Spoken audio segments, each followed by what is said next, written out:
ಆದ್ಯ ನ್ಯೂಸ್ನ ಸಮಸ್ತ ವೀಕ್ಷಕರಿಗೂ ಸ್ವಾಗತ. ಕೊಡುಗೆ ಏನು ಅನ್ನೋದಕ್ಕಿಂತ ನನ್ನ ಜವಾಬ್ದಾರಿ, ನಾನು ಕೊಡುಗೆ ಕೊಡೋಷ್ಟು ದೊಡ್ಡನಲ್ಲ, ನಾನು ಯಾವುದೇ ಇದಕ್ಕೂ ಇದಲ್ಲ. ನನ್ನ ಮೇಲೆ ಅವರು ನಮ್ಮ ಸದಸ್ಯರು ಇಟ್ಟಂಥ ಪ್ರೀತಿಗೆ ನಾನು ಅವ್ರು ಏನು ಸೇವೆ ಮಾಡಿದೆ ಅಂತ ಹೇಳಲಿಕ್ಕೆ ಇಚ್ಛೆ ಪಡ್ತೀನಿ. ಜನಕಾಗೆ ಕನಸ ಕೋಟೆ ಕಟ್ಟಿದ ನನ್ನ ಸಮಯ ಅತ್ಯಂತ ಅಮೂಲ್ಯವಾದ ಆ ಸಮಯನ 30 ವರ್ಷ ಅಲ್ಲಿ ಕಳೆದಿದ್ದೀನಿ, ಕೊಟ್ಟಿದ್ದೀನಿ. ನಂಬಿ ಬಂದ ಜನಕ್ಕೆ ಪ್ರಾಣ ಒತ್ತೆ ಇಟ್ಟನು. ನಾಳೆ ಆ ದುಡ್ಡನ್ನ ರೈತರಿಗೆ ಅಂತಂದು ಇಟ್ಟಿರೋ ದುಡ್ಡನ್ನೆಲ್ಲ ಇಟ್ಲ ತಂದಾಗ ಅಲ್ಲಿಗೆ ಏನು ಮಾಡ್ತೀರಾ ನೀವು? ನಮ್ಮ ಏನು ಇದನ್ನು ಹುಟ್ಟಾಕಿದ್ದು ಇದೆಯಲ್ಲ, ಆ ಒಂದು ಕಲ್ಪನೆ ನಾಶವಾಗಿ ಹೋಗುತ್ತೆ. ನಮ್ಮ ಸೊಸೈಟಿ ಅವತ್ತೇ ಮುಗಿದೋಗುತ್ತೆ. ಒಂದು 4 ವರ್ಷ ಹಿಂಗೆ ಮಾಡಿ ಅದನ್ನ ತೆಗೆದು ಈಗ ಅಡಿಕೆ ವ್ಯಾಪಾರದಲ್ಲಿ ಮಾಡ್ತಾರೆ, ಒಂದ್ಸರಿ ಲಾಸ್ ಆಗುತ್ತೆ, ಅದನ್ನ ತೆಗೆದು ಏನು ಮಾಡ್ತಾರೆ, ಅದನ್ನ ಮುಚ್ಕೊಳಕ್ಕೋಸ್ಕರ ಇನ್ನೊಂದು ಹತ್ರ ಎಲ್ಲ ತರ್ತಾರೆ, ಆಮೇಲೆ ಇನ್ನೊಂದು ಹತ್ರ ಒಂದು ಹಂತದವರೆಗೂ ಹಿಂಗೆ ಮಾಡ್ತಾ ಮಾಡ್ತಾ ಹೋದ್ಮೇಲೆ ಕೊನೆಗೆ ಅವರೇ ಕೈ ಸಿಗಿದಂಗೆ ಆಗ್ತಾರೆ. ಅದನ್ನೇ ಇಲ್ಲಾಗೋದು. ಆ ದೃಷ್ಟಿಯಿಂದ ನಾನು ಇಂಥದಕ್ಕೆಲ್ಲ ಸುತಾರಾಮಿಲ್ಲ. ನನ್ನ ಅಡಿಕೆ ಬೆಳೆ ವಿಚಾರದಾಗ ಹೇಳ್ರಿ ಏನಾದ್ರು ಮಾಡೋಣ. ಜನಸೇವೆಗೆಂದೇ ಹುಟ್ಟಿರುವ ದೇವರ ಕುಲವ 30 ವರ್ಷ ಆ ಸಂಘದಲ್ಲಿ ಕೆಲಸ ಮಾಡೋದು ಅಂದ್ರೆ ಅವ್ರು ಕೆಲಸ ಮಾಡಿದಾಗ ಯಾವುದೇ ಸ್ಯಾಲ್ರಿ ಇಲ್ಲ, ಏನೂ ಇಲ್ಲ. ಅಷ್ಟು ನಿಷ್ಠೆಯಿಂದ ಅವ್ರ ಮನೆ ಕೆಲಸನ ನಾವು ಮಾಡ್ತೀವಿ. ಮತ್ತು ಅವ್ರ ಮನೆ ಕೆಲಸ ಮಾಡಿದಾಗ ನಾವು ದುಡ್ಡು ಕೇಳ್ತಿಲ್ಲ, ನಾವು ಅವ್ರನ್ನ ನಮಗೆ ಬೆಂಬಲಿಸ್ರಿ ಅಂತ ಕೇಳ್ತಾ ಇದ್ದೀವಿ. ಅದನ್ನು ನಾನು ಬಯಸ್ತಾ ಇದ್ದೀನಿ. ನಾವು ಮಾಡಿರೋ ಕೆಲಸಕ್ಕೆ, ಹಿಂದೆ ನಮ್ಮ ಹಿರಿಯರು ಮಾಡಿರೋ ಕೆಲಸಕ್ಕೆ ನಾನು ಅವ್ರ ಹತ್ರ ಕೇಳ್ಕೊಳ್ಳೋದು ಒಂದು, ನಿಮಗೆ ಏನಾದ್ರೆ ನಾವು ನಿಷ್ಠೆಯಿಂದ ಇದ್ದೀವಿ, ನಿಮಗೇನು ತೊಡಕು ಮಾಡಿಲ್ಲ, ನಿಮಗೆ ಏನು ದೋಖ ಮಾಡಿಲ್ಲ ಅಂತದ್ದು ನಿಮಗೆ ಕಂಡು ಬಂದರೆ ನಮ್ಮನ್ನು 15 ಜನನು ಗೆಲ್ಲಿಸಬೇಕು. ಕುಲವು ಎಂದು ನಗುತ್ತಿರಲಿ, ನಮ್ಮ ಆಯಸ್ಸಲ್ಲರ್ಧ ಭಾಗ ನಿಂದಿರಲಿ. ಸರ್, ಆದ್ಯ ನ್ಯೂಸ್ನ ಒಂದು ವಿಶೇಷವಾದ ಒಂದು ಕಾರ್ಯಕ್ರಮಕ್ಕೆ ತಮಗೆ ಸ್ವಾಗತ ಕೋರ್ತಾ ಇದ್ದೇವೆ.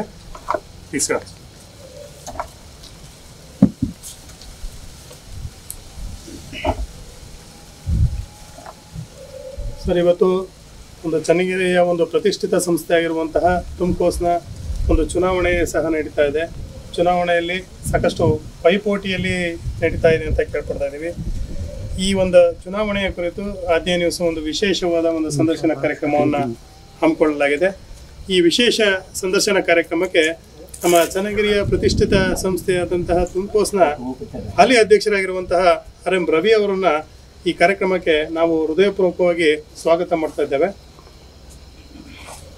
ಸರ್, ಈಗ ಚನ್ನಗಿರಿ ತಾಲೂಕಿನಲ್ಲಿ ಒಂದು ಇಡೀ ರಾಷ್ಟ್ರದಲ್ಲೇ ಒಂದು ಅದ್ಭುತವಾದ ಒಂದು ಹೆಸರು ಮಾಡಿರುವಂತಹ ಸಂಸ್ಥೆ ನಮ್ಮ ತುಮ್ಕೋಸ್ ಸಂಸ್ಥೆ. ಇಡೀ ನಮ್ಮ ರಾಷ್ಟ್ರಕ್ಕೆ ಒಂದು ಹೆಮ್ಮೆಯ ಸಂಸ್ಥೆ ಆಗಿದೆ. ಈ ಹೆಮ್ಮೆಯ ಸಂಸ್ಥೆಯ ಬಗ್ಗೆ, ಅದರಲ್ಲೂ ಈ ತುಮ್ಕೋಸ್ ಅಂತಹ ಒಂದು ಹೆಮ್ಮೆಯ ಸಂಸ್ಥೆಯನ್ನು, ರೈತರ ಜೀವನಾಡಿಯಾಗಿರುವಂತಹ ಒಂದು ಸಂಸ್ಥೆಯನ್ನು ತಮ್ಮ ಪೂಜ್ಯ ತಂದೆಯವರಾದಂತಹ ಮರಳಪ್ಪನವರು ಸ್ಥಾಪನೆ ಮಾಡಿರೋದು ನಿಜಕ್ಕೂ ಒಂದು ಶ್ಲಾಘನೀಯವಾದ ವಿಚಾರವಾಗಿದೆ. ಅದ್ರ ಬಗ್ಗೆ ತಾವು ಏನು ಹೇಳಲಿಕ್ಕೆ ಇಷ್ಟಪಡ್ತೀರಾ ಅಂತ ಸರ್? ಹೌದು, ನೀವು ಈಗಾಗಲೇ ಹೇಳ್ದಂಗೆ 1984ರಲ್ಲಿ ಈ ಸಂಸ್ಥೆಯನ್ನು ಅನೇಕ ಇಲ್ಲಿಯ ಸಹಕಾರಿಗಳು ಸೇರ್ಕೊಂಡು ಸ್ಥಾಪನೆ ಮಾಡಿದರು ಮರಳಪ್ಪನವರ ನೇತೃತ್ವದಲ್ಲಿ. ಆವಾಗ ಭಾಳ ಚಿಕ್ಕ ಪ್ರಮಾಣದಲ್ಲಿ 119 ಜನ 54,000 ರೂಪಾಯಿ ಶೀಟ್ ಕ್ಯಾಪ್ನಲ್ಲಿ ಈ ಸಂಸ್ಥೆಯನ್ನು ಸ್ಥಾಪನೆ ಮಾಡಿದರು. ಯಾವ ಗಳಿಗೆನೇನೋ ಅದು ಹುಟ್ಟಿದಾಗಿನಿಂದ ಇಲ್ಲಿವರೆಗೆ ಭಾಳ ಚೆನ್ನಾಗಿ ಬೆಳ್ಕೊಂಬಂದಿದೆ. ಅದೇ ರೀತಿ ತನ್ನ ಸದಸ್ಯರ ಹಿತಾಸಕ್ತಿಯನ್ನು ಭಾಳ ಚೆನ್ನಾಗಿ ಕಾಪಾಡ್ತಾ ಬಂದಿದೆ. ಈಗ ಮಧ್ಯ ಕರ್ನಾಟಕದಲ್ಲೇ ಇದು ಅಡಿಕೆ ಮಾರಾಟ ವಿಭಾಗದಲ್ಲಿ ಬೃಹತ್ ಸಂಸ್ಥೆಯಾಗಿ ಹೊರಹೊಮ್ಮಿದೆ ಅಂತ ಹೇಳಲಿಕ್ಕೆ ನನಗೆ ಹೆಮ್ಮೆ ಅನ್ನಿಸ್ತಾ ಇದೆ. ಸರ್, ಈಗ ಕಳೆದ ಬಾರಿ ತುಮ್ಕೋಸ್ನಂತಹ ಒಂದು ಸಂಸ್ಥೆ ರಾಷ್ಟ್ರ ಮಟ್ಟದಲ್ಲೂ ಸಹ ಒಂದು ಉತ್ತಮವಾದ ಹೆಸರನ್ನು ಮಾಡಿದೆ ಸರ್. ಅದಕ್ಕೆ ಕಾರಣಗಳು ಏನು ಅಂತ ಸರ್? ಈಗ ರಾಷ್ಟ್ರ ಮಟ್ಟದಲ್ಲಿ ಹೆಸರು ಮಾಡಲಿಕ್ಕೆ ಕಾರಣ ಏನು ಅಂದರೆ, ನಮ್ಮ ಸಂಸ್ಥೆ ಯಾವ ರೀತಿ ತನ್ನ ಸದಸ್ಯರ ಹಿತಾಸಕ್ತಿ ಕಾಪಾಡ್ತಿದೆ, ವಹಿವಾಟು ನಡೆಸ್ತಾ ಇದೆ, ಇವೆಲ್ಲವೂ ಕಾರಣ ಆಗುತ್ತೆ. ಜೊತೆಗೆ ಇಲ್ಲಿಯ ಸದಸ್ಯರು ಅದನ್ನು ಸೌಲಭ್ಯಗಳನ್ನು ಪಡೆದು ಮತ್ತೆ ಅಲ್ಲಿ ಏನು ಸಾಲ ಸೌಲಭ್ಯ ಏನೇ ಇರ್ಬೋದು ಸೇವೆಯನ್ನು ಪಡೆದು ನಂತರ ಮತ್ತೆ ಅದನ್ನು ಅಷ್ಟೇ ನಿಷ್ಠೆಯಿಂದ ರೀಪೇಮೆಂಟ್ ಅಂತ ಏನು ಹೇಳ್ತೀವೋ ಅದು ಅಡಿಕೆ ತರೋದ್ರ ಮುಖಾಂತರ ಮಾಡ್ತಾ ಇದ್ದಾರೆ. ಅದ್ರ ಜೊತೆಗೆ ಬೇರೆ ಬೇರೆ ಆ್ಯಕ್ಟಿವಿಟೀಸು ಇಲ್ಲೆಲ್ಲ ನಡೀತಾ ಇದೆ. ಹಾಗಾಗಿ ಇದೊಂದು ಪ್ರತಿಷ್ಠಿತ 40 ವರ್ಷದ ಅವಧಿಯಲ್ಲಿ ಈ ಮಟ್ಟಕ್ಕೆ ಬಂದಿರೋದು ಸಂಸ್ಥೆ ಮಧ್ಯ ಕರ್ನಾಟಕದಲ್ಲೇ ಅತ್ಯಂತ ಬೃಹತ್ ಪ್ರಮಾಣದ ಒಂದು ಸಂಸ್ಥೆಯಾಗಿ ಬೆಳೆದು ನಿಂತಿದ್ದರಿಂದ ಇದು ರಾಷ್ಟ್ರ ಮಟ್ಟದಲ್ಲಿ ಗುರುತಿಸಂಗಾಗಿದೆ. ಜೊತೆಗೆ ಇಲ್ಲಿ ಏನು ಅಡಿಕೆ ಇದೆಯಲ್ಲ, ಈ ಅಡಿಕೆನೂ ಸಹಿತ ಈ ಒಂದು ನಾನು ಚನ್ನಗಿರಿ ಸುತ್ತಮುತ್ತಲ ಏನು ಬೆಳೀತಾರೋ ಇದನ್ನು ಚನ್ನಗಿರಿ ತಳಿ ಅಂತ ಹೇಳಲಿಕ್ಕೆ ಇಷ್ಟಪಡ್ತೀನಿ. ಇದು ಎಲ್ಲ ಇವತ್ತಿನ ಪಾನ್ ಮಸಾಲ ಏನು ಮಾಡ್ತಾ ಇದ್ದಾರಲ್ಲ ಅವರಿಗೆ ಈ ಅಡಿಕೆ ಗುಣಮಟ್ಟದಲ್ಲಿ ಅದು ಸೂಕ್ತ ಆಗಿದೆ. ಆ ದೃಷ್ಟಿಯಿಂದ ಇಲ್ಲಿ ಅಡಿಕೆಗೆ ಉತ್ತರ ಭಾರತದಲ್ಲಿ ಅದು ಪಾನ್ ಮಸಾಲ ಕಂಪ್ನಿಗೆ ಬಹು ಬೇಡಿಕೆಯ ವಸ್ತುವಾಗಿದೆ. ಹಾಗಾಗಿ ಇದು ರಾಷ್ಟ್ರ ಮಟ್ಟದಲ್ಲಿ ಹೆಸರು ಮಾಡಲಿಕ್ಕೆ ಅದು ಒಂದು ಕಾರಣ ಅಂತ ನಾನು ಹೇಳ್ತೇನೆ. ಸರ್, ಈಗ ಕಳೆದ ಸಾಕಷ್ಟು ವರ್ಷಗಳಿಂದ ತುಮಕೂರು ಒಳ್ಳೆಯ ರಾಜ್ಯದ ಮಟ್ಟದಲ್ಲಿ ರಾಷ್ಟ್ರ ಮಟ್ಟದಲ್ಲಿ ಹೆಸರು ಮಾಡಿದೆ. ಅದೇ ರೀತಿ ಚುನಾವಣೆಯೂ ಸಹ ಒಂದು ವಿಶಿಷ್ಟವಾದ ರೀತಿಯಲ್ಲಿ ಚುನಾವಣೆ ಇದೆ ಸರ್. ಕಳೆದ ಬಾರಿ ಸಾಕಷ್ಟು ಜೊತೆಯಲ್ಲಿ ಚುನಾವಣೆ ಮಾಡಿದಂಥ ವ್ಯಕ್ತಿಗಳು ಸಹ ನಿಮ್ಮ ವಿರುದ್ಧ ಒಂದು ಟೀಮ್ನಲ್ಲಿ ತಂಡದಲ್ಲಿ ಗುರುತಿಸ್ಕೊಂಡಿದ್ದಾರೆ ಅಂತ ನಾವು ಕೇಳ್ಪಟ್ಟಿದ್ದೀವಿ.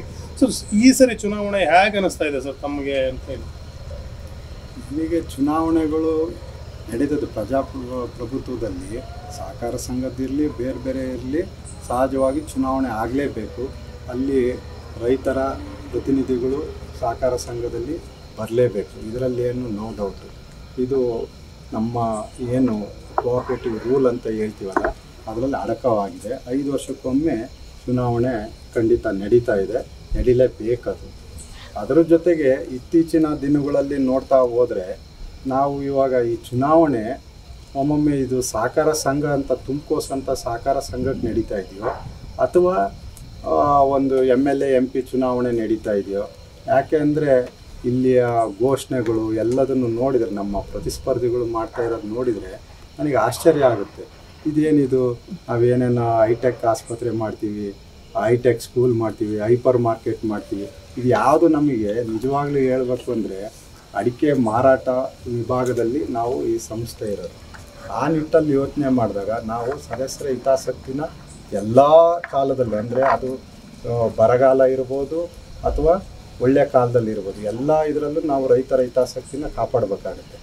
ಅಂಥ ಸಂಸ್ಥೆಯಲ್ಲಿ ಇದು ಎಲ್ಲೋ ರಾಜಕೀಯ ಪ್ರೇರಿತ ಘೋಷಣೆಗಳು, ಈಗ ಇಂಥದ್ದನ್ನು ಹೈಟೆಕ್ ಆಸ್ಪತ್ರೆ ಅದೊಂದು ನಿಮಗೆ ಸಹಜವಾಗಿ ಗೊತ್ತಿರುತ್ತೆ, 100 ಕೋಟಿ ರೂಪಾಯಿ ದುಡ್ಡು ಬೇಕಾಗುತ್ತೆ.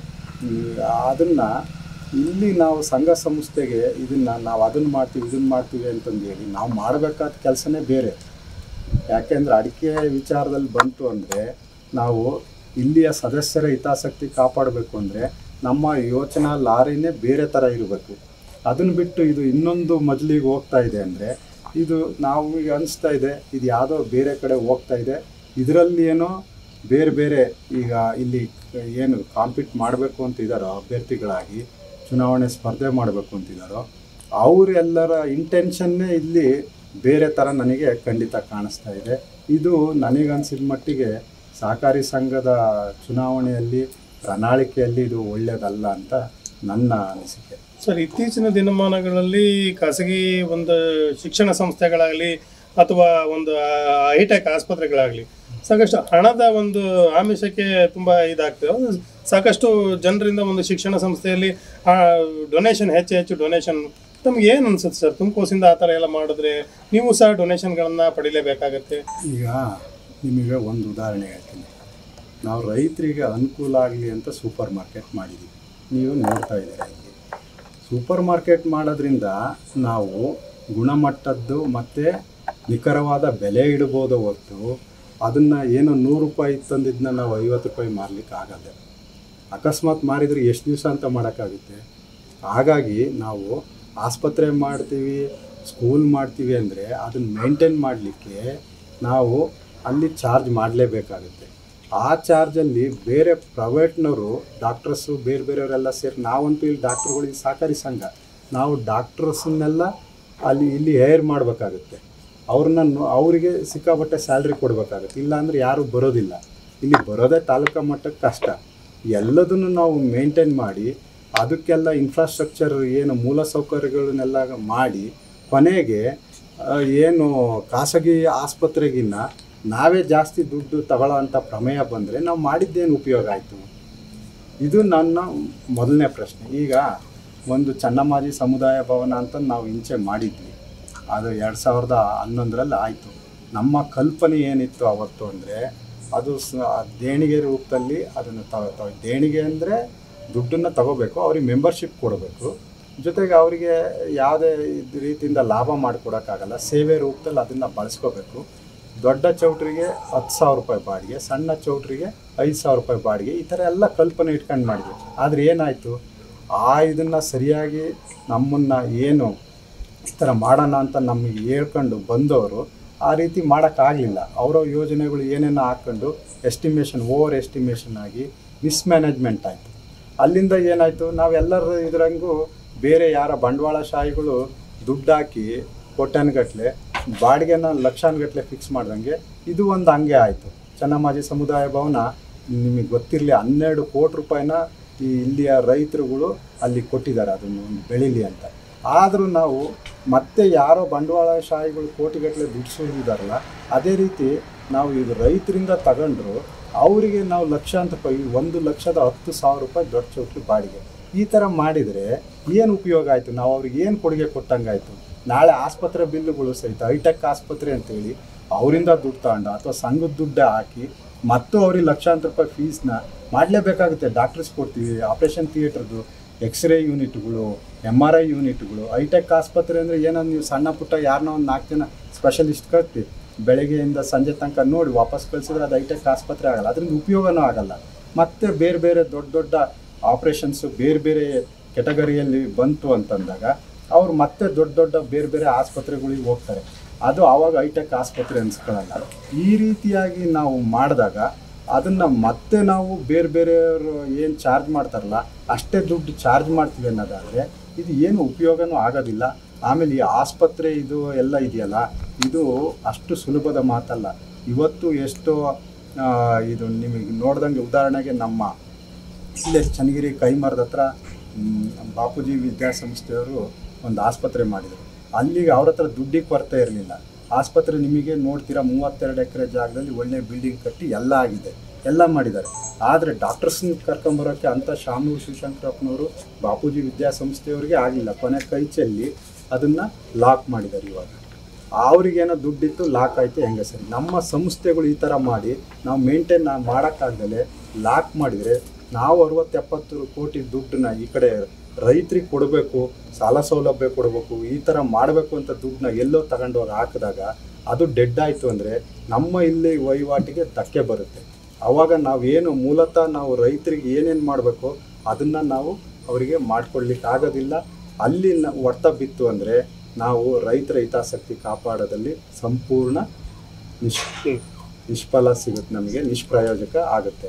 ಈ ರೀತಿಯಲ್ಲಿ ನಾವು ಏನಾದ್ರು ಮಾಡಬೇಕು ಅಂದಾಗ ತುಂಬ ಯೋಚನೆ ಮಾಡಿ, ಆಳವಾಗಿ ಯೋಚನೆ ಮಾಡಬೇಕಾಗುತ್ತೆ. ಸರ್, ಕಳೆದ 2 ಅವಧಿಯಲ್ಲಿ ನೀವು ನಿರಂತರವಾಗಿ ಅಧ್ಯಕ್ಷರಾಗಿದ್ದೀರಾ, ಹಾಗೆಯೇ ನಿರ್ದೇಶಕರಾಗೂ ಸಹ ತುಮಕೂಸಿನಲ್ಲಿ ಕಾರ್ಯನಿರ್ವಹಿಸಿದ್ದೀರಾ.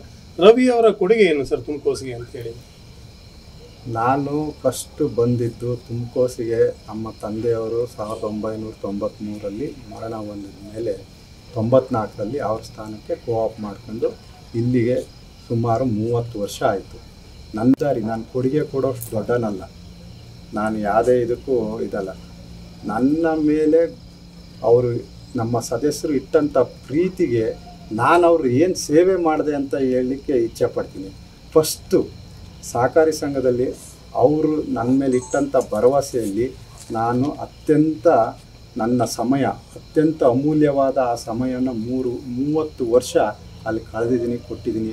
ಯಾವುದೇ ಥರ ಕಪ್ಪು ಚುಕ್ಕೆ ಇಲ್ಲದಾಗೆ ಅವರಿಗೆ ಕಪ್ಪು ಚುಕ್ಕೆ ಅಂದ ತಕ್ಷಣವೇ ಇಲ್ಲಿ ಏನು ಅಂತಂದರೆ ನಾವು ಭಾಳ ಸುಮ್ಮನೆ ಸರಿದಾರಿಯಲ್ಲೇ ಇದ್ದೀವಿ ಅಂದರೆ ಕಪ್ಪು ಚುಕ್ಕೆ ಅಲ್ಲ. ನಿಮ್ಮ ಒಂದು ಪೈಸೆ ಅಲ್ಲಿ ಸದಸ್ಯರ ಪೈಸೆಯನ್ನು ಸಹಿತ ಬೇರೆ ಕಡೆ ಇನ್ವೆಸ್ಟ್ಮೆಂಟ್ ಮಾಡ್ಬೇಕಾದ್ರೆ ಯೋಚನೆ, ನಮ್ಮ ದುಡ್ಡಾದರೆ ನಾವು ಯಾವ ರೀತಿ ಮಾಡ್ತೀವೋ ಅದೇ ರೀತಿಯಿಂದ ಮಾಡಿದ್ದೀವಿ. ಆ ಸಹಕಾರ ಸಂಘ ಸರಿ ದಾರಿಗೆ ಬರಲಿಕ್ಕೆ, ಒಂದು ವ್ಯವಸ್ಥೆಗೆ ಬರಲಿಕ್ಕೆ ಅನೇಕ ಕಾರ್ಯಕ್ರಮಗಳನ್ನು ನಾನು 3 ಬಾರಿ ಅಧ್ಯಕ್ಷ ಆಗಿದ್ದೀನಿ. 30 ವರ್ಷದ ಅವಧಿಯಲ್ಲಿ 1993 1999ರಲ್ಲಿ, ಆಮೇಲೆ 2007ರಲ್ಲಿ, ಆಮೇಲೆ ಇವಾಗ. ನಾನು ಪ್ರತಿ ಹಂತನೂ ನನಗೆ ಗೊತ್ತಾಗ್ತಿದೆ. 99ರಲ್ಲಿ ನಮ್ಮ ಆರ್ಥಿಕ ಸ್ಥಿತಿಗತಿ ಸಂಘದ್ದು ಸರಿ ಇರಲಿಲ್ಲ ಅಂದರೆ ಕೆಟ್ಟೋಗಿತ್ತು ಅಂತಲ್ಲ, ನಮ್ಮ ಹತ್ರ ಅಷ್ಟೊಂದು ದುಡ್ಡು ಇರಲಿಲ್ಲ. ಎಲ್ಲ ನಮ್ಮ ರೈತರಿಗೆ ಏನೇನು ಸವಲತ್ತು ಕೊಡಬೇಕು ಅದನ್ನೆಲ್ಲ ಕೊಡಲಿಕ್ಕೆ, ಸಾಲ ಸೌಲಭ್ಯನ ಇನ್ ಟೈಮಿಗೆ ಕೊಡಲಿಕ್ಕೆ. ಆದರೆ ಅದಕ್ಕೊಂದು ನಿಯಮ ರೂಪಿಸ್ಕೊಂಡು ನಮ್ಮ ಸಂಘದ ಬಂಡವಾಳನ ಹೆಚ್ಚಿಸ್ಕೊಂತ ಅದೇ ರೀತಿ ರೈತರ ದುಡ್ಡನ್ನು ಇಲ್ಲೇ ಬಿಡೋಕ್ಕೆ ಏನೇನು ಬೇಕೋ ಆ ವ್ಯವಸ್ಥೆ ಮಾಡಿದ್ರಿಂದ 2005ರಿಂದ ನಂತರ ನಮ್ಮ ಸ್ಥಿತಿ ತುಂಬ ಉತ್ತಮ ಸ್ಥಿತಿಗೆ ಬರ್ತಾ ಹೋಯಿತು. ಅವಾಗೆಲ್ಲ 99ರಲ್ಲಿ ನಾವು ಮಾರಾಟ ಮಾಡಿದ ದುಡ್ಡು ಕೊಡೋಕ್ಕೆ 15 ದಿವಸ 20 ದಿವಸ ತಿಂಗಳು, ಲೋನ್ ಕೊಡೋಕ್ಕೆ 2 ತಿಂಗಳು ಮಾಡ್ತಿದ್ವಿ. 2005 ನಂತರ ಚಿತ್ರಣ ಬದಲಾಗ್ತಾ ಬಂತು. ಅವು ಮಾರಾಟ ಮಾಡಿದ ದುಡ್ಡು ಎಲ್ಲದನ್ನು ಅವಾಗಲೇ ಕೊಡಲಿಕ್ಕೆ ಎಲ್ಲ ಸ್ಟಾರ್ಟ್ ಮಾಡಿ, ಅಂದರೆ ಈ ಆರ್ಥಿಕವಾಗಿ ಸುಸ್ಥಿತಿಗೆ ತರೋದ್ರ ಜೊತೆಗೆ ನಾವು ನಮ್ಮ ರೈತರ ಹಿತಾಸಕ್ತಿಗೂ ಅವರಿಗೆ ಸರಿಯಾದ ಸಮಯದಕ್ಕೆ ದುಡ್ಡು ಕೊಡೋದು, ಬೇರೆ ನಮ್ಮ ಸೇಲ್ಸಲ್ಲಿ ಅಲ್ಲಿ ಒಳ್ಳೆ ಮೆಟೀರಿಯಲ್ ಕೊಡೋದು ಮಾಡೋದು, ಇದೆಲ್ಲ ಮಾಡ್ತಾ ಬಂದ್ವಿ. 2007ರಿಂದ ನಮ್ಮ ದುಡ್ಡಿನ ಚಿಂತನೆ ಬರದೇ ಇರೋಂಗೆ ಒಂದು ವ್ಯವಸ್ಥೆ ಮಾಡ್ತಾ ಬಂದ್ವಿ. ಅದರ ನಂತರ ಇವಾಗ ಈ ಟೈಮಲ್ಲೂ ಸಹಿತ ನಾವು ಬಂದಿರೋದ್ರಿಂದ ಫಸ್ಟ್ ಬೆಳೀತಾ ಬಂದಂಗೆ ಅದರದ್ದೇ ಆದ ಏನಾರು ಸಮಸ್ಯೆಗಳು ಉದ್ಭವ ಆಗ್ತಾ ಇರ್ತದೆ. ನಾವು ಬಂದ ನಂತರ ಇಲ್ಲಿಗೆ ಸೋಲಾರ್ ಪ್ಯಾನಲ್ ಇರ್ಬೋದು, ಏನು ಬಂಕ್ ಸ್ಟಾರ್ಟ್ ಮಾಡಿದ್ರೆ ಅದನ್ನು ಲಾಭದಾಯಕ ತರೋಕ್ಕೆ ಏನೇನು ವ್ಯವಸ್ಥೆ ಮಾಡಬೇಕಾದ್ರು, ಅದ್ರ ಜೊತೆಗೆ ಸೂಪರ್ ಮಾರ್ಕೆಟು ಕಾನೂನು ತೊಡಕಿನಿಂದ ಹಲವಾರು ಪರ್ಮಿಷನ್ ತಗೊಳ್ದಲ್ಲೇ ನಿಂತಿತ್ತು. ಅದನ್ನು ಎಲ್ಲ ಇಲಾಖೆಯಲ್ಲೂ ಪರ್ಮಿಷನ್ ತಗೊಂಡು ವ್ಯವಸ್ಥಿತ ರೀತಿಗೆ ತಂದಿದ್ದು.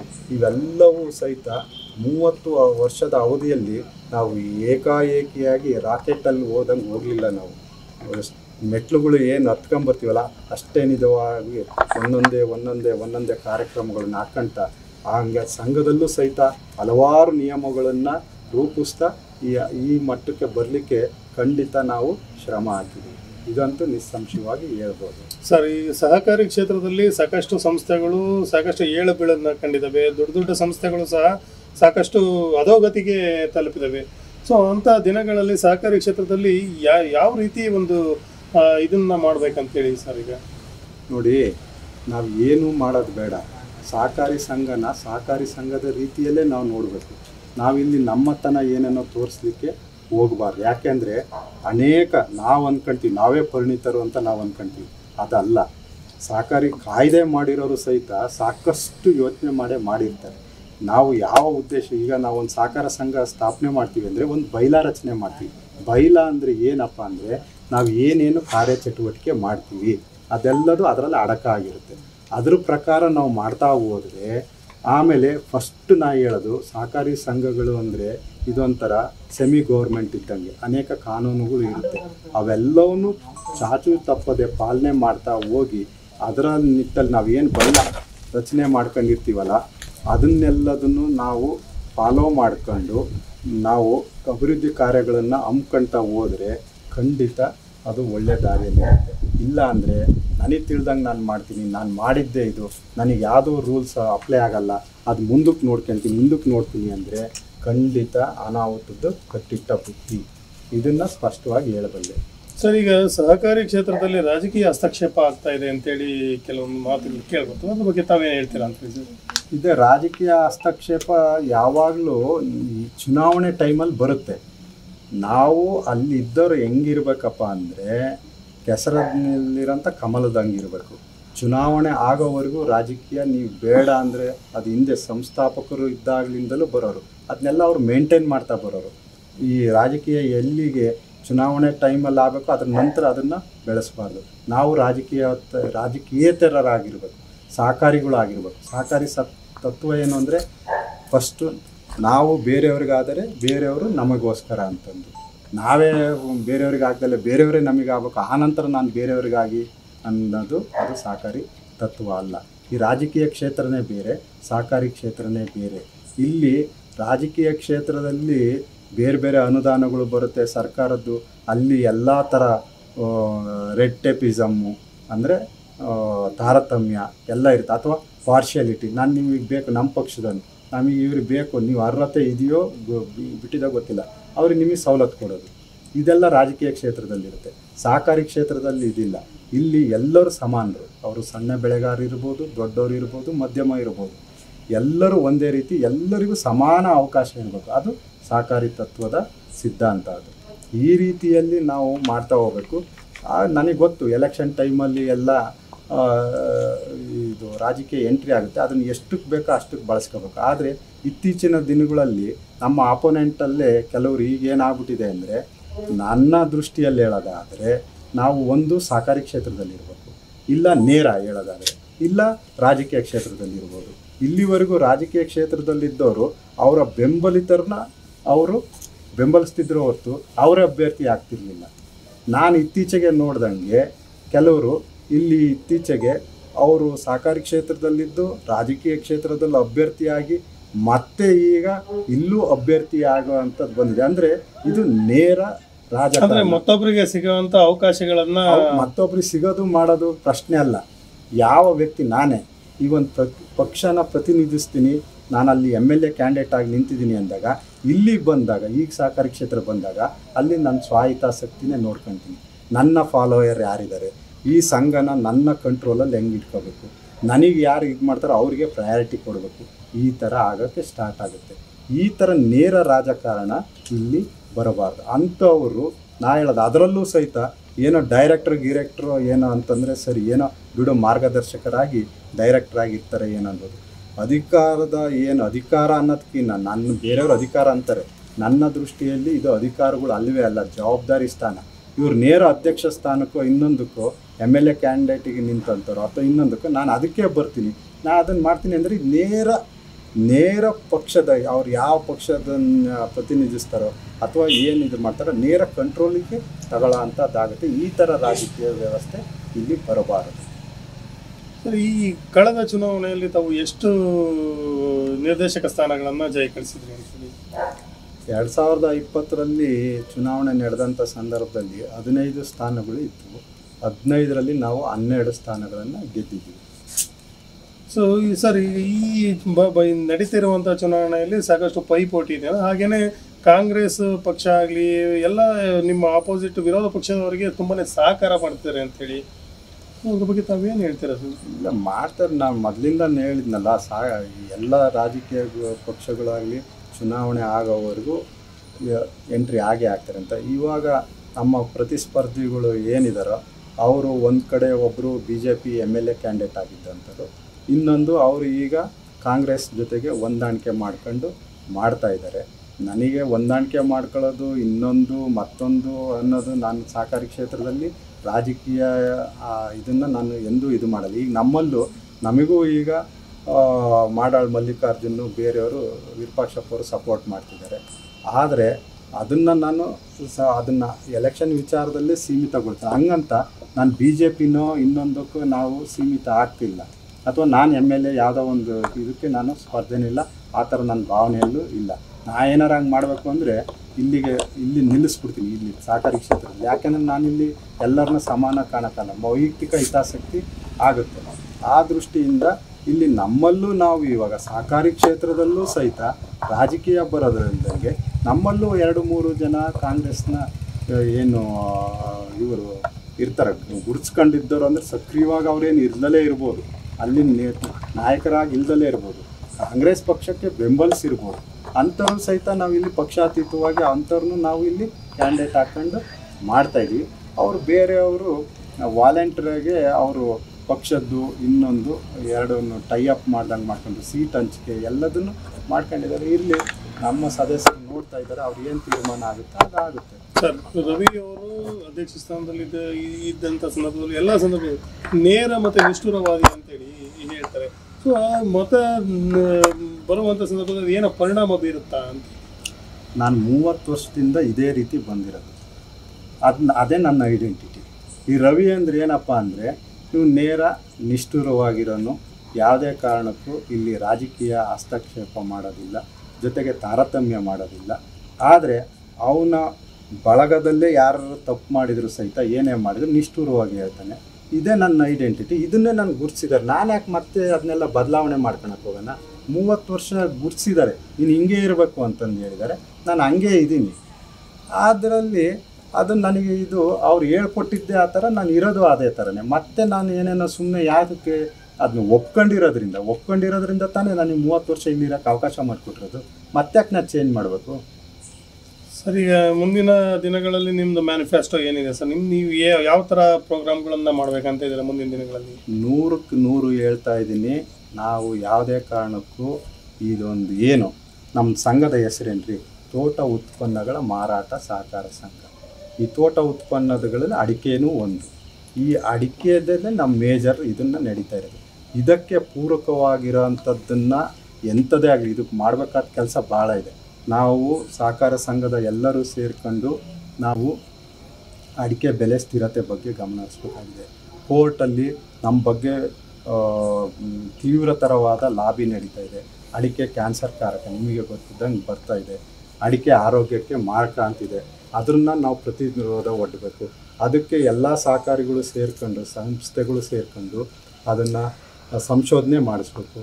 ಅದಕ್ಕೆ ಅಡಿಕೆಗೆ ಬಂದಂಥ ಕೆಟ್ಟ ಹೆಸರನ್ನು, ಅದು ಅಪಪ್ರಚಾರದಿಂದ ಬಂದಂಥ ಅಡಿಕೆ ನಿಜವಾಗ್ಲೂ ನಾವು ಹೇಳ್ತೀವಿ, ನಮ್ಮ ಸಂಶೋಧನೆಗಳಲ್ಲಿ ಹಲವಾರು ಕಡೆ ನಮಗೆ ಈಗಲೇ ಪ್ರೂವ್ ಆಗಿದೆ. ಅಡಿಕೆ ಕ್ಯಾನ್ಸರ್ ಕಾರಕನೂ ಅಲ್ಲ, ಆರೋಗ್ಯಕ್ಕೆ ಮಾರಕನೂ ಅಲ್ಲ ಅನ್ನೋದೆಲ್ಲ ಬಂದಿದೆ. ಅದನ್ನು ಇಟ್ಕೊಂಡು ನಾವು ಸುಪ್ರೀಂ ಕೋರ್ಟಲ್ಲಿ ವಾದ ಮಾಡೋವಂಥದ್ದು ಮಾಡಬೇಕಾಗಿದೆ. ಈ ಕೆಲಸ ಯಾರು ಮಾಡ್ತಾರೆ? ಇದು ದುಡ್ಡು ಬರದಲ್ಲೇ ಇರೋದು. ದುಡ್ಡು ಹಾಕಿ ಕೋಟಿಗಟ್ಟಲೆ ದುಡ್ಡು ಹಾಕಿ ಲಕ್ಷ ದುಡಿಯೋರಿದ್ದಾರೆ. ಇಲ್ಲಿ ಯಾರು ಮಾಡ್ತಾರೆ ಈ ಕೆಲಸನ? ಯಾರೂ ಮಾಡೋದಿಲ್ಲ. ಇದನ್ನು ಸಹಕಾರ ಸಂಸ್ಥೆಯವ್ರು ಮಾಡಬೇಕು. ಇದು ಅಡಿಕೆ ಬೆಳೆ ಇರೋವರೆಗೂ ನಾವು ಮಾಡ್ಕೊಳ್ತಲೇ ಬರಬೇಕು. ಯಾಕಂದರೆ ಒಂದಲ್ಲ ಒಂದು ಲಾಬಿಗಳು ನಡೀತಾನೆ ಇರ್ತದೆ. ಆ ದೃಷ್ಟಿಯಲ್ಲಿ ಒಂದು. ಇನ್ನೊಂದು, ಅಡಿಕೆ ಬೆಲೆಯ ಸ್ಥಿರತೆಯನ್ನು ಕಾಪಾಡಬೇಕು. ಅದನ್ನು ಸಹಿತ ನಾವು ಭಾಳ ಚೆನ್ನಾಗಿ ಮಾಡ್ತಾಯಿದ್ದೀವಿ. ಯಾಕೆಂದರೆ ಮಿನಿಮಮ್ ಇಂಪೋರ್ಟ್ ಪ್ರೈಸು ಏನು ಹೊರದೇಶದಿಂದ ಅಡಿಕೆ ಆಮದು ಆಗುತ್ತಲ್ಲ, ಅದನ್ನು ನಾವು ಅದು ಕಾಡು ಬೆಳೆಯಲ್ಲಿ ಅದು ಚೀಪಾಗಿ ಇಲ್ಲಿಗೆ ಬಂದ್ಬಿಡುತ್ತೆ. ಅದಕ್ಕೆ ತಡೆಗಟ್ಟೋದು ಹೆಂಗೆ?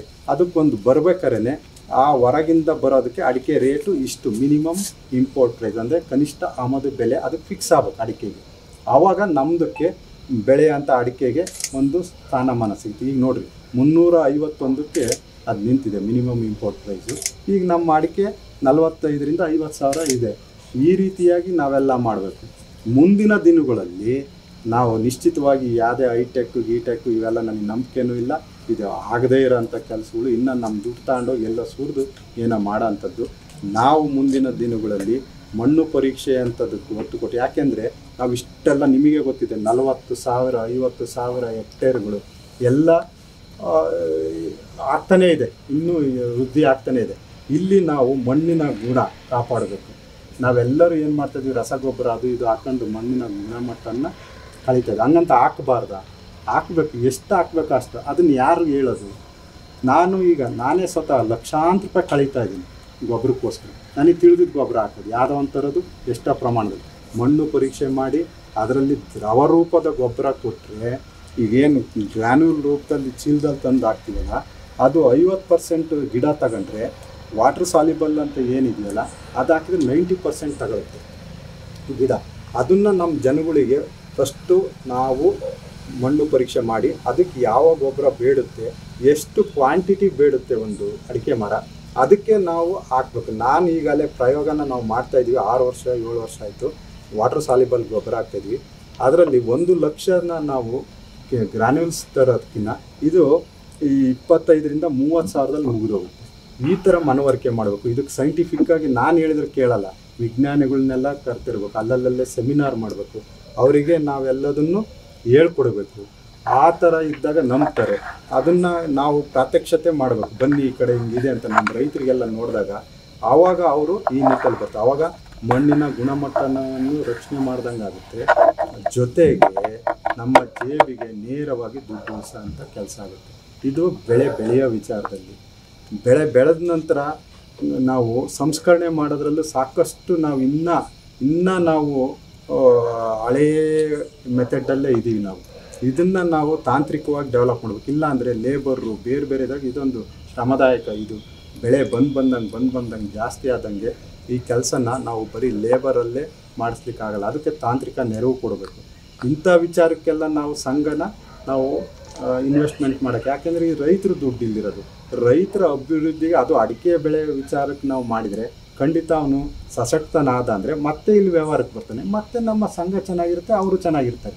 ಅದು ಬಿಟ್ಟು ನಾನು ಈ ದುಡ್ಡು ತಗೊಂಡೋಗಿ ಎಲ್ಲೋ ಹಾಕಿ ಅದು ಏನೋ ಆಯಿತು ಅಥವಾ ನಮ್ಮ ರೈತರಿಗೆ ಏನು ಅದು ಅಂದ್ಕೊಂಡಷ್ಟು ಅನುಕೂಲ ಇಲ್ಲ ಅಂದರೆ ಅವಾಗ ಏನು ಮಾಡೋದು? ನಮ್ಮ ದುಡ್ಡು ಇರೋದು ಈಗ ಇದನ್ನು ನಡೆಸೋದಕ್ಕೆ ಕರೆಕ್ಟಾಗಿದೆ. ಹಾಗಾಗಿ ನಾವೇನೋ ಮಾಡೋಕ್ಕೆ ಹೋಗಿ ತ್ರಾಸ ಮಾಡೋಕ್ಕಿಂತ ಬೇರೆ ವಿಚಾರ ಅನ್ನೋದಕ್ಕಿಂತ ನಾವೀಗ ತೋಟಗಾರಿಕೆ ವಿಚಾರದಲ್ಲಿ ನಾವೆಲ್ಲದನ್ನು ನಮ್ಮ ಪ್ರಣಾಳಿಕೆನೇ ಅದು.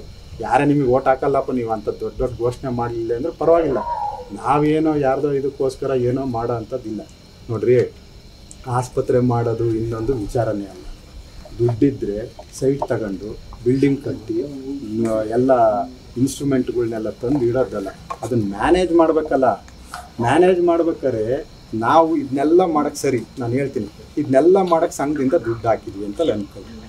ಅದು ಮುಂದಕ್ಕೂ ಸಂಘದಿಂದ ತಂದು ದುಡ್ಡು ಹಾಕ್ಬೇಕು, ಮ್ಯಾನೇಜ್ ಮಾಡೋಕ್ಕೆ, ಸ್ಯಾಲ್ರಿ ಕೊಡೋಕ್ಕೆ, ಬೇರೆ ಬೇರೆ ಕೊಡೋಕ್ಕೆ, ಎಲ್ಲದಕ್ಕೂ ಸಂಘದಿಂದ. ಕೊರತೆಯನ್ನು ಈಗ ನೀವೇನಾದ್ರು ಸೂಪರ್ ಮಾರ್ಕೆಟಲ್ಲಿ ಕಾಣ್ತಿದ್ದೀರಾ ಅಂತ ಹೇಳಿ? ಹೌದು, ಈಗ ನಾವು ಸೂಪರ್ ಮಾರ್ಕೆಟ್ ಆಗಲೇ ಅದನ್ನೇ ಹೇಳಿದ್ದು. ಈಗ ನಾವು ಸಾಮಾನು ತಂದಿಟ್ಟಿರ್ಬೋದು, ಎಲ್ಲ ಮಾಡ್ಬೋದು, ಗುಣಾತ್ಮಕ ಕ್ವಾಲಿಟಿ ಕೊಡ್ಬೋದು, ಒಳ್ಳೆ ಕಾಂಪಿಟೇಟಿವ್ ಪ್ರೈಸ್ ಫಿಕ್ಸ್ ಮಾಡ್ಬೋದು.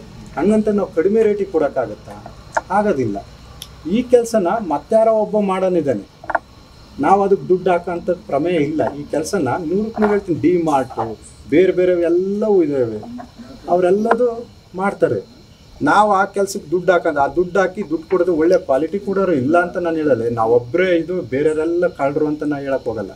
ಒಳ್ಳೊಳ್ಳೆಯವ್ರು ಇದ್ದಾರೆ, ಮೋರ್ ಇದೆ, ರಿಲಯನ್ಸ್ ಇದೆ, ಅವರೆಲ್ಲ ಕಳ್ಳರ? ಅಥವಾ ಡಿ ಮಾರ್ಟ್ ಇದೆ, ಅವ್ರು ಕಳ್ಳರ? ಅವ್ರು ಒಳ್ಳೆ ಆಲ್ ಓವರ್ ಇಂಡಿಯಾ ಇದೆ, ಇನ್ನೂ ಕಾಂಪಿಟೇಟಿವ್ ರೇಟಲ್ಲಿ ಕೊಡ್ತಾರೆ, ಕೊಡಲ್ಲ ಅಂತ ಹೇಳಲ್ಲ. ಆದರೆ ಅಲ್ಲಿ ನಾವು ದುಡ್ಡು ಹಾಕಿ ಏನೋ ಮಾಡೋದಕ್ಕಿಂತ ನಾವಂತೂ, ನಾನು ಯಾಕೆ ಇದನ್ನ ಒತ್ತಿ ಹೇಳ್ತಾ ಇದ್ದೀನಿ ಅಂದರೆ, ತುಮಕೋಸಿಂದ ನಾವು ಏನೇ ಮಾಡಿದ್ರು ಫ್ರೀ ಆಫ್ ಕಾಸ್ಟಲ್ಲಿ ಇದನ್ನು ತುಮಕೋಸ್ ದುಡ್ಡನ್ನೇ ಲಾಭದ ತೆಗೆದು ಯಾರಿಗೆ ಡಾಕ್ಟರ್ಸಿಗೆಲ್ಲ ಸಂಬಳ ಕೊಟ್ಟು, ಸ್ಟಾಫಿಗೆ ಸಂಬಳ ಕೊಟ್ಟು, ಅಲ್ಲೇ ಎಕ್ಸ್ಪೆಂಡಿಚರ್ಗೆಲ್ಲ ನೋಡ್ಕೊಂಡು ನಾವು ಫ್ರೀ ಆಫ್ ಕಾಸ್ಟಲ್ಲಿ ನಾವು ಟ್ರೀಟ್ಮೆಂಟ್ ಕೊಡೋಕ್ಕಾಗುತ್ತಾ? ಚಾನ್ಸೇ ಇಲ್ಲ. ಲಕ್ಷಾಂತರ ರೂಪಾಯಿ ಬಿಲ್ ಬಂದಾಗ ನಮ್ಮ ಸದಸ್ಯರಿಗೂ ಯಾರಿಗಾರೆ ಹೆಂಗಿಂದ ಕೊಡ್ತೀರಾ? ಫ್ರೀ ಆಫ್ ಕಾಸ್ಟು ಬೇಡ, ಅರ್ಧ ರೇಟಿಗೂ ಕೊಡೋಕ್ಕಾಗಲ್ಲ. ಯಾಕೆಂದ್ರೆ ನಡ್ಸೋಕ್ಕಾಗಲ್ಲ ನಮ್ಮ ಕೈಯಿಂದ. ಅವಾಗ ಎಷ್ಟು ಅಂತ ಆ ದುಡ್ಡು ತಂದು ಇಲ್ಲ ಹಾಕ್ತೀರ. ನಾಳೆ ಆ ದುಡ್ಡನ್ನ ರೈತರಿಗೆ ಅಂತಂದು ಇಟ್ಟಿರೋ ದುಡ್ಡನ್ನೆಲ್ಲ ಇಟ್ಲ ತಂದು ಹಾಕ್ತಾಗ ಅಲ್ಲಿಗೆ ಏನು ಮಾಡ್ತೀರಾ ನೀವು? ನಮ್ಮ ಏನು ಇದನ್ನು ಹುಟ್ಟಾಕಿದ್ದು ಇದೆಯಲ್ಲ, ಆ ಒಂದು ಕಲ್ಪನೆ ಆ ನಾಶವಾಗಿ ಹೋಗುತ್ತೆ. ನಮ್ಮ ಸೊಸೈಟಿ ಅವತ್ತೇ ಮುಗಿದೋಗುತ್ತೆ.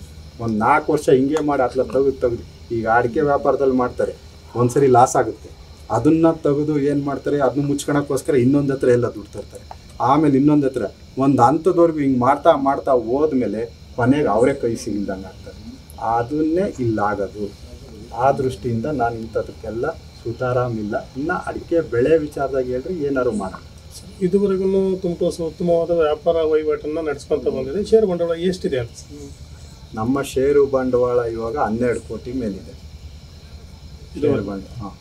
ಸರ್, ಈ ಚುನಾವಣೆ ಒಂದು ಚನ್ನಗಿರಿ ತಾಲೂಕಿನ ಒಂದು ಪ್ರತಿಷ್ಠಿತ ಒಂದು ಸಂಸ್ಥೆಯ ಚುನಾವಣೆ ಆಗಿದ್ದು ಸಾಕಷ್ಟು ಪೈಪೋಟಿನೂ ಸಹ ನಡೀತಾ ಇದೆ. ಅಂತಿಮವಾಗಿ ತಾವು ಎಷ್ಟು ಸ್ಥಾನವನ್ನು ಗೆಲ್ಲುವಂತಹ ಭರವಸೆ ಇದೆ ಅಂತೇಳಿ ಸರ್? ನನಗೆ ಹೇಳೋದು, ನಮ್ಮ ಕೆಲಸ ಕಾರ್ಯಗಳನ್ನು ನೋಡಿದರೆ, ನಾವು ಟೀಮ್ ಪ್ರಚಾರ ಮಾಡಿದರೆ ನಮಗೆ ಮತದಾರರು 15ಕ್ಕೆ 15 ಅವ್ರು ಗೆಲ್ಲಿಸ್ಕೊಡ್ಬೇಕು. ನಾನು ಅಂದ್ಕೊಂಡಿರ್ತೀನಿ, ಯಾರ್ಯಾರೋ ಏನೇನೋ ಯೋಚನೆ ಮಾಡ್ತಾರೆ, ನಾನು ಗೆಲ್ತೀನಿ, ನಾನು ಏನನ್ನೋ ಮಾಡ್ತೀನಿ, ನಾನು ಹಂಗೆ ಮಾಡ್ತೀನಿ ಹಿಂಗೆ ಮಾಡ್ತೀನಿ ಅಂತಲ್ಲ. ನಮ್ಮ ಸದಸ್ಯರು ನಿಜವಾಗ್ಲೂ ನಮ್ಮ ಕೆಲಸಗಾರರು. ಯಾಕೆ ಅಂದರೆ 30 ವರ್ಷ ಆ ಸಂಘದಲ್ಲಿ ಕೆಲಸ ಮಾಡೋದು ಅಂದರೆ ಅವ್ರು ಕೆಲಸ ಮಾಡ್ದಂಗೆ, ಯಾವುದೇ ಸ್ಯಾಲ್ರಿ ಇಲ್ಲ, ಏನೂ ಇಲ್ಲ. ಅಷ್ಟು ನಿಷ್ಠೆಯಿಂದ ಅವ್ರ ಮನೆ ಕೆಲಸನ ನಾವು ಮಾಡ್ತಾಯಿದ್ವಿ. ಮತ್ತು ಅವ್ರ ಮನೆ ಕೆಲಸ ಮಾಡಿದಾಗ ನಾವು ದುಡ್ಡು ಕೇಳ್ತಿಲ್ಲ, ನಾವು ಅವ್ರನ್ನ ನಮಗೆ ಬೆಂಬಲಿಸ್ರಿ ಅಂತ ಕೇಳ್ತಾ ಇದ್ದೀವಿ. ಅದನ್ನು ನಾನು ಬಯಸ್ತಾ ಇದ್ದೀನಿ. ನಾವು ಮಾಡಿರೋ ಕೆಲಸಕ್ಕೆ, ಹಿಂದೆ ನಮ್ಮ ಹಿರಿಯರು ಮಾಡಿರೋ ಕೆಲಸಕ್ಕೆ ನಾನು ಅವ್ರ ಹತ್ರ ಕೇಳ್ಕೊಳ್ಳೋದು ಒಂದು, ನಿಮಗೇನಾರೆ ನಾವು ನಿಷ್ಠೆಯಿಂದ ಇದ್ದೀವಿ, ನಿಮಗೇನು ತೊಡಕು ಮಾಡಿಲ್ಲ, ನಿಮಗೆ ಏನು ದೋಖ ಮಾಡಿಲ್ಲ ಅಂಥದ್ದು ನಿಮಗೆ ಕಂಡು ಬಂದರೆ ನಮ್ಮನ್ನು 15ಕ್ಕೆ 15 ಜನನೂ ಗೆಲ್ಲಿಸ್ಬೇಕು. ನನಗೆ ಆ ಒಂದು ಸಂಖ್ಯೆ ಮನಸ್ಸಲ್ಲಿ ಇಟ್ಕೊಂಡಿರೋರು, ಈ ಸಂಘನ ಚೆನ್ನಾಗಿ ಮಾಡಿರೋರು ಇದ್ದಾರೆ. ನಾನೆಲ್ಲರೂ ಹೋದಾಗ ಅವರು ಸಹಿತ ಮಾತಾಡ್ತಾ ಇದ್ದಾರೆ. ಆ ಮಾತುಗಳನ್ನೆಲ್ಲ ಕೇಳಿದರೆ ನಮಗೆ 12 ಗೆಲ್ಲಿಸ್ತಂಥವ್ರು ಈಗ 12 ಗೆಲ್ಲಿಸಿದ್ದಾರೆ. ಹೌದಾ ಇಲ್ವೋ? ಲಾಸ್ಟ್ ಟೈಮ್ 12 ಗೆಲ್ಲಿಸ್ತಾರೆ, 15 ಗೆಲ್ಸೋದು ಕಷ್ಟ ಆಗಲ್ಲ. ಹಂಗಂತ ನಾನು ಅದನ್ನ ತಲೆಗೆ ಇಟ್ಕೊಳ್ಳೇಬಾರ್ದು, ಏನೋ ಇವನು ಪೂರ್ವಾಗ್ರಹ ಪೀಡಿತನಾಗಿದ್ದಾನೆ, ಅರೆ ಬರೆ ಹುಚ್ಚನಾಗಿದ್ದಾನೆ ಅಂತ ಅನ್ಕೊಳಕ್ಕೂ ಆಗಲ್ಲ. ಯಾಕಂದ್ರೆ 12 ಗೆಲ್ಸಿದವ್ರಿಗೆ 15 ಗೆಲ್ಸೋದು ಕಷ್ಟ ಅಲ್ಲ. ಈ ರೀತಿಯಾಗಿರ್ಬೇಕಾದ್ರೆ ನಾವು ಟೀಮ್ ಕಾನ್ಸೆಪ್ಟಲ್ಲಿ ಇದ್ದೀವಿ. ನಾನೇನೋ ಗೆಲ್ಲಬೇಕು, ನಾನು ಮತ್ತೆ ಅಧ್ಯಕ್ಷ ಆಗಬೇಕು, ನಾನು ಡೈರೆಕ್ಟರ್, ಇದು ನನ್ನ ಇದರಲ್ಲಿಲ್ಲ. ನಂದು ಏನಿದ್ರು ಇಡೀ ತಂಡವನ್ನು ಗೆಲ್ಲಿಸ್ಬೇಕು. ಮುಂದಿನ ಪೀಳಿಗೆಗೆ, ನನಗೂ ಈಗಲೇ 55 ವರ್ಷ, ಈ ಟರ್ಮ್ ನಾನು ಮುಗಿಸ್ತೇನೆ. ನೆಕ್ಸ್ಟ್ ನಮ್ಮನ್ನ ಕಳಿಸಿದ್ರು ಅಂದರೆ 60 ವರ್ಷ ಆಗುತ್ತೆ. ಎಲ್ಲಿವರೆಗೂ ನಾನು ಮಾಡೋಕ್ಕಾಗುತ್ತೆ? ಬೇರೆಯವ್ರನ್ನ ಈ ಫೀಲ್ಡಲ್ಲಿ ಬಿಡ್ಬೇಕು. ಬೇರೆಯವ್ರು ತಂದು ಬಿಡೋದು ಅಂತಂದರೆ ಹೆಂಗೆ? ಅವ್ರನ್ನ ಟ್ರೈನ್ ಅಪ್ ಮಾಡಬೇಕು. ಯಾವ ರೀತಿ ಸಹಕಾರ ಸಂಘ ಅಂದರೆ ಏನು, ಇಲ್ಲಿ ನಾವು ಯಾವ ರೀತಿಯಾಗಿರಬೇಕು, ಯಾವ ರೀತಿಯಾಗಿ ಸದಸ್ಯರಿಗೆ ನಾವು ವಿಧೇಯರಾಗಿರಬೇಕು, ಅವರ ಕೆಲಸ ಕಾರ್ಯಗಳು ನಾವು ಮಾಡಬೇಕು, ಅಲ್ಲಿ ಯಾವುದೇ ಲಾಭದಾಯಕ ದೃಷ್ಟಿಯಲ್ಲಿ ನೋಡ್ದಲೆ ಈ ಥರದ್ದಿರಬೇಕು. ಇದನ್ನು ಟ್ರೈನ್ ಅಪ್ ಮಾಡಲಿಕ್ಕೆ ನಾನು ಇದ್ದೀನಿ. ನಮ್ಮ ಟೀಮಿನಲ್ಲಿ ಸಹಿತ ಸುಮಾರು 7 ಜನದ ಮೇಲೆ ಯುವಕರು ಇದ್ದಾರೆ. ಅಂದರೆ ಈ ಸರಿ ಹೆಚ್ಚಾಗಿ ಯುವಕರಿಗೆ ಅವಕಾಶ ಮಾಡಿದ್ದೀವಿ. ಯುವಕರು ಇದ್ದಾರೆ, ಅನುಭವಸ್ಥರನ್ನು ಇಟ್ಕೊಂಡಿದ್ದೀವಿ, ಕಳೆದ ಸಾರಿ ಇದ್ದಂಥವ್ರನ್ನೂ ಇಟ್ಕೊಂಡಿದ್ದೀವಿ ಕೆಲವ್ರನ್ನ. ಹಿಂಗೆ ಒಂಥರ ಸಮತೋಲನವಾಗಿರೋ ಅಂಥ ಒಂದು ಟೀಮ್ನ ನಾವು ಮಾಡ್ಕೊಂಡಿದ್ದೀವಿ. ಅದನ್ನು ಜನಗಳು ಗುರುತಿಸಿದ್ದಾರೆ. ಅವ್ರು ನಮಗೆ, ನಾನು ಓದ್ ಹತ್ರ ಎಲ್ಲ ನೇರ ಹೇಳ್ತೀನಿ, ನಮಗೆ ಓಟ್ ಹಾಕ್ಬೇಕು, ನಮ್ಮ ಸಿದ್ಧಾಂತ ಹಿಂಗಿದೆ, ನೀವು ಕೈ ಎತ್ತು ಬೆಂಬಲಿಸ್ರಿ. ಅಲ್ಲಿ ನೀವು 9ನೇ ತಾರೀಕು ಮಾಡೋದು ಚುನಾವಣೆ ಗೌಪ್ಯ ಮತದಾನ, ಬ್ಯಾಲೆಟ್ ಶೀಟ್ ಇರುತ್ತೆ, ಅಲ್ಲಿ ಗುದ್ದುತ್ತೀರ, ಬಾಕ್ಸ್ನಾಗ ಹಾಕ್ಬರ್ತೀರ. ಅದು ಸಹಜವಾಗಿ ಸತ್ಯ. ಅದು ಪ್ರಜಾಸತ್ತಾತ್ಮಕ ಅದೇ ಥರ ನಡೀಬೇಕು. ಆದರೆ ನಂದೊಂದು ಸ್ವಲ್ಪ ವಿಶಿಷ್ಟ, ನಿಮ್ಮ ಕೆಲಸ ಮಾಡಿದ್ದೀನಿ, ನಿಮ್ಮ ಮನೆ ಮಗನಾಗಿ ನಾನು ಇದ್ದೀನಿ, ನಿಮಗೆ ಯಾವುದೇ ದೋಖ ಮಾಡಿಲ್ಲ. ನಮ್ಮ ಸಿದ್ಧಾಂತ, ನಮ್ಮ ಹಿಂದೆ ಹಿರಿಯರು ಏನು ಮಾಡಿದ್ರು ಆ ಸಿದ್ಧಾಂತ ನಿಮಗೆ ಒಪ್ಪಿಗೆ ಆದರೆ ನೀವು ಯಾವುದೇ ಮುಜುಗರ ಬೇಕಿಲ್ಲ, ಕೈ ಎತ್ತಿ ಹೇಳ್ರಿ ಅಂತೀನಿ. ಅವ್ರು ನನ್ನ ಎಲ್ಲ ಕಾರ್ಯಕ್ರಮದಲ್ಲೂ ಇದನ್ನೇ ಮನವಿ ಮಾಡಿದ್ದೀನಿ. ಅವರೆಲ್ಲರೂ ಕೈ ಎತ್ತಿ ನನಗೆ ಬೆಂಬಲ ಸೂಚಿಸಿದ್ದಾರೆ. ನನಗೆ ಆ ಥರ ಇದ್ದಾಗ ಅವ್ರನ್ನ ಅಪನಂಬಿಕೆ ಮಾಡ್ತೀನಿ, ಅಥವಾ ಇನ್ನೂ ನಾನು ಏನಾದ್ರು ಮನಸ್ಸಲ್ಲಿ ಇದನ್ನು ಮಾಡ್ತೀನಿ. ಈಗ ದೇವ್ರ ಹತ್ರ ಹೋಗಿ ಹೇಳ್ತಾರೆ, ಕೇಳಿದಾಗ ಅದು ಏನಾರು ಅಪ್ಪಣೆ ಕೇಳಿದಾಗ ಅದು ಅಪ್ಪಣೆ ಕೊಡುತ್ತೆ. ಅಪ್ಪಣೆ ಕೊಟ್ಟಿದ್ನು ನಾನು ಅಪನಂಬಿಕೆಯಿಂದ ಇನ್ನೇನೋ ಅಂದ್ಕೊಳ್ಳೋದು, ಬೇರೆ ಏನೋ ಅಂದ್ಕೊಳ್ಳೋದಾದರೆ ಅದು ಒಳ್ಳೆಯದಲ್ಲ. ಆ ದೃಷ್ಟಿಯಿಂದ ನನಗೆ ನಮ್ಮ ಸದಸ್ಯರ ಬಗ್ಗೆ ಗೌರವ ಇದೆ, ವಿಶ್ವಾಸ ಇದೆ. ಅವ್ರನ್ನ ದೇವರ ಥರ ಅವರು ನಮಗೆಲ್ಲ ರೀತಿಯಿಂದಲೂ ಇಲ್ಲಿವರೆಗೂ ಕಾಪಾಡ್ಕೊಂಬಂದಿದ್ದಾರೆ. ಆ ಎಚ್ಚರನೂ ನನಗಿದೆ. ಆ ದೃಷ್ಟಿಯಿಂದ ಆ ಸದಸ್ಯರ ಬಗ್ಗೆ ನಂಬಿಕೆ ಇದೆ. ನಮಗೆ ಅವರು ಬಹುಮತ 100% ಕೊಡ್ತಾರೆ ಅನ್ನೋದು ಚುನಾವಣೆಯಲ್ಲಿ ಸಂಪೂರ್ಣವಾಗಿ ಗೆಲ್ಲುವಂತಹ ವಿಶ್ವಾಸ ಇದೆ ಅಂತ ಹೇಳ್ತೀರಿ. Thank you sir. ನಿಜಕ್ಕೂ ಆದ್ಯ ನ್ಯೂಸ್ನೊಂದಿಗೆ ತಮ್ಮ ವಿಶೇಷವಾದ ಒಂದು ಅಮೂಲ್ಯವಾದ ಸಮಯವನ್ನು ಕಳೆದಿದ್ದೀರಾ. ನಿಜಕ್ಕೂ ಉತ್ತಮವಾದ ವಿಷಯಗಳನ್ನು ಸಹ ಚರ್ಚೆ ಮಾಡಿದ್ದೀರಾ ಅಂದ್ಕೊತೀನಿ. ಆದ್ಯ ನ್ಯೂಸ್ ವತಿಯಿಂದ ಧನ್ಯವಾದಗಳು ಸರ್.